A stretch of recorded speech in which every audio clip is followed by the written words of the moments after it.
क्या आपने यह कविता सुनी है? Little Jack Horner sat in a corner eating his Christmas pie. He put in his thumb and pulled out a plum and said, "What a good boy am I." सुनने में तो यह एक साधारण नर्सरी राइम लगती है, लेकिन क्या होगा अगर मैं आपको बताऊं कि इस मासूम कविता के पीछे छुपा हो सकता है 500 साल पुराना राजनीतिक घोटाला। एक कहानी जिसमें शामिल है लालच, चोरी और एक शक्तिशाली राजा। और अगर यह सच है तो लिटिल जैक हॉर्नर कोई मासूम बच्चा नहीं था। शायद वह इतिहास के सबसे चालाक चोरों में से एक था। यह कविता पहली बार किताबों में 1700 के दशक में दिखाई दी, लेकिन इतिहासकार मानते हैं कि इसकी असली कहानी इससे कहीं पुरानी हो सकती है। शब्द बहुत मासूम लगते हैं। एक लड़का कोने में बैठा है, पाए खा रहा है और उसमें से एक प्लम निकालकर खुद की तारीफ कर रहा है। लेकिन असली सवाल यह है, कोई व्यक्ति पाए में अंगूठा डालकर प्लम क्यों निकालेगा? और यह पल इतना खास क्यों था कि वह सदियों तक दोहराई जाने वाली कविता बन गई? इसका जवाब छुपा हो सकता है ट्यूडर इंग्लैंड में। एक ऐसा समय जब सत्ता, विश्वासघात और लालच अपने चरम पर थे। 1500 के दशक में इंग्लैंड के राजा हेनरी 8वें ने एक बड़ा फैसला लिया। उन्होंने कैथोलिक चर्च से अलग होने का ऐलान कर दिया और फिर कुछ बहुत बड़ा हुआ। राजा ने आदेश दिया कि पूरे देश में मठों को बंद कर दिया जाए। इसे कहा जाता है dissolution of the monasteries. England के कई मठ बंद कर दिए गए। उनकी जमीन और संपत्ति राजा के कब्जे में चली गई। लेकिन कुछ मठों के प्रमुख अपनी संपत्ति बचाना चाहते थे। ग्लास्टनबरी एबी के एक एबॉट ने एक अजीब योजना बनाई। उन्होंने राजा के लिए भेजा एक बड़ा क्रिसमस पाए, लेकिन उस पाए के अंदर छुपे थे कीमती जमीनों के दस्तावेज। अगर वह पाए राजा तक पहुंच जाती तो शायद मठ की जमीन बच सकती थी। लेकिन उस पाए को लेकर जाने वाला था सिर्फ एक आदमी, एक संदेशवाहक। उसका नाम था थॉमस हॉर्नर।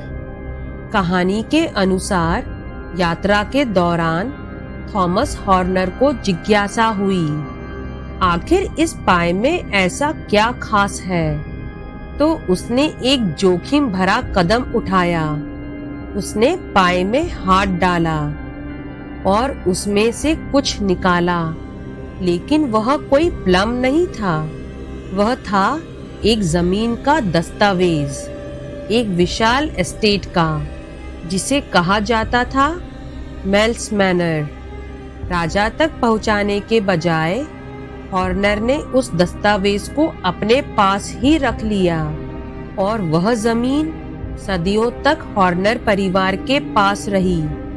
अगर यह कहानी सच है तो कविता में जो प्लम है वह असल में चुराई गई जमीन का कागज था। और जब कविता में कहा जाता है मैं कितना अच्छा लड़का हूँ, तो शायद वह उसकी चालाक चोरी पर व्यंग्य था। लेकिन यहीं से यह रहस्य और गहरा हो जाता है। इतिहासकार इस कहानी पर एकमत नहीं है। कुछ लोग कहते हैं यह सिर्फ एक बाद में बनाई गई लोक कथा है। इस बात का कोई पक्का सबूत नहीं है कि पाए में सचमुच जमीन के कागज छुपाए गए थे। हॉर्नर परिवार ने हमेशा इस आरोप से इनकार किया।